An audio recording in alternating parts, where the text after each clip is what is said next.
Hey, let's start. We are into now 2 weeks and 4 days away from the March 8th NHL trade deadline. And I think, arguably, well, maybe not even arguably, maybe the most important piece available is Noah Hanifin. Mm-hmm. And give us the update on Hanifin. It seems like, is it trending, Frank, for sure that he's getting traded? Yes, that is certainly the indication that Noah Hanifin is going to be on the move before March 8th. And not really a surprise given that we've gone so long this side of the All-Star break not hearing anything about a contract extension that it would be heading in this direction.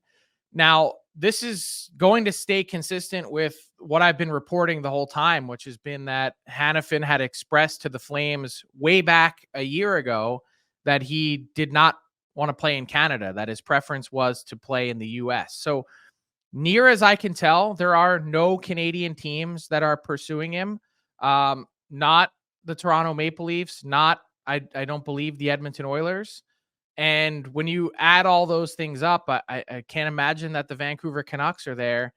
The indication is that he'll be on the move somewhere in the US. And I think the important thing to point out is that he's not necessarily going to be traded to the place that he's going to end up.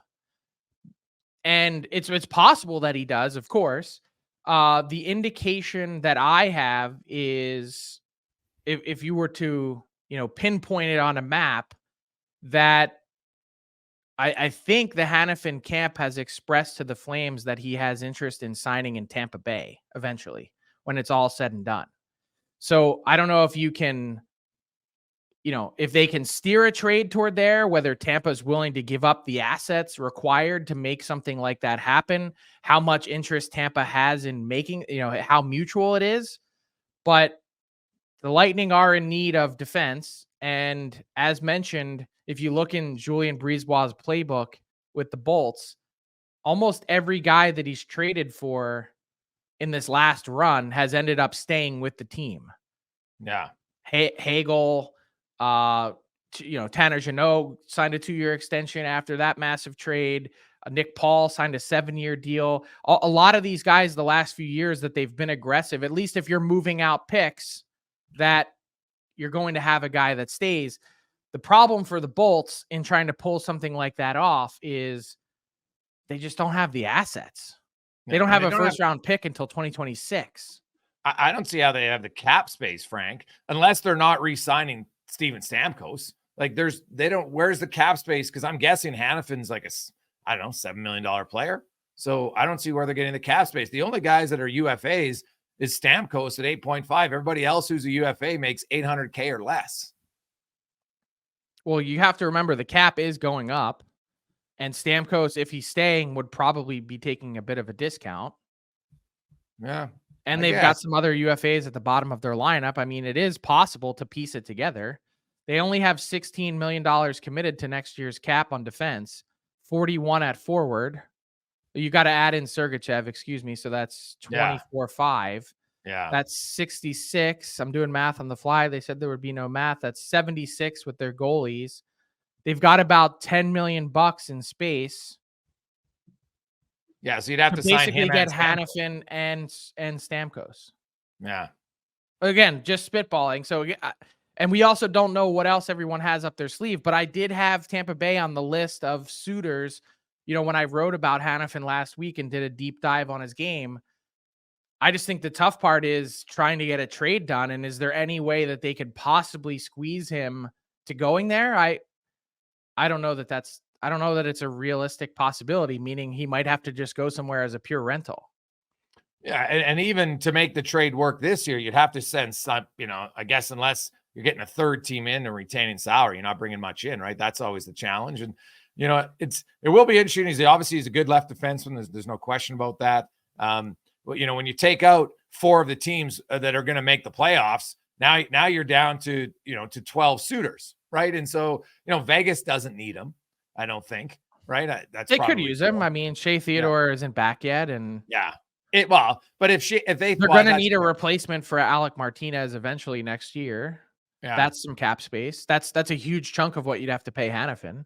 Yeah, No, I meant like more so if you were like, what are the assets, right? That's obviously going to be key. If you're Calgary, yeah, like if Noah Hanifin wants to go to Tampa Bay, great. I guess unless he tells every team that hey, guys, I'm not going to re-sign with you. I'm only going to Tampa Bay. Well, then that's really going to screw Calgary over when it comes to trying to get any sort of return at the deadline. Well, that's what I was just going to say is they're probably in a pretty tough spot. Like the teams that I had listed for this year for Hanifin were Detroit, New Jersey, the Islanders, Tampa. You can cross off Toronto now and then Vegas. Yeah. I mean, that's 4 other teams. Tell me who else is coming out of the woodwork. So basically, the point that I'm getting at is it sounds like the Flames are going to probably have a pretty tough time getting what they want in return for him. Yeah. Like what that's really going to do is suppress the market for him.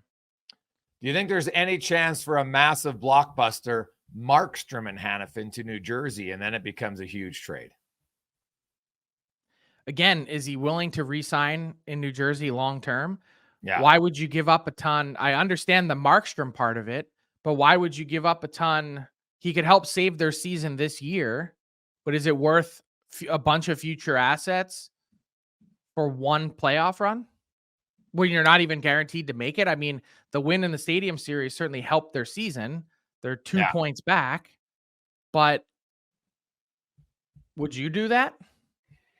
Well, I'd want to have, obviously you'd probably want it to be almost like a sign and trade where you knew he was coming. But as Tampa Bay's shown, like some guys, you know what, until they get in the organization, you don't know if they're going to sign. And then they stay there for a few months and all of a sudden they're like, oh, I kind of like it here. So that is a risk though. There's no question about it, right? That's the risk of acquiring UFAs is you can give up something for them and they don't re-sign. So that's the challenge. Just look at the Leafs last year and Ryan O'Reilly.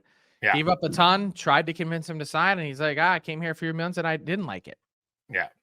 That happens too. I just think so as enviable position as Calgary was in or still may be in when you consider the returns that they could get for Hanifin plus Tanev and then add in Markstrom, which I think is he's no guarantee to move right now based on that contract as it stands. They're in an interesting spot. Like Craig Conroy's got his work cut out for him.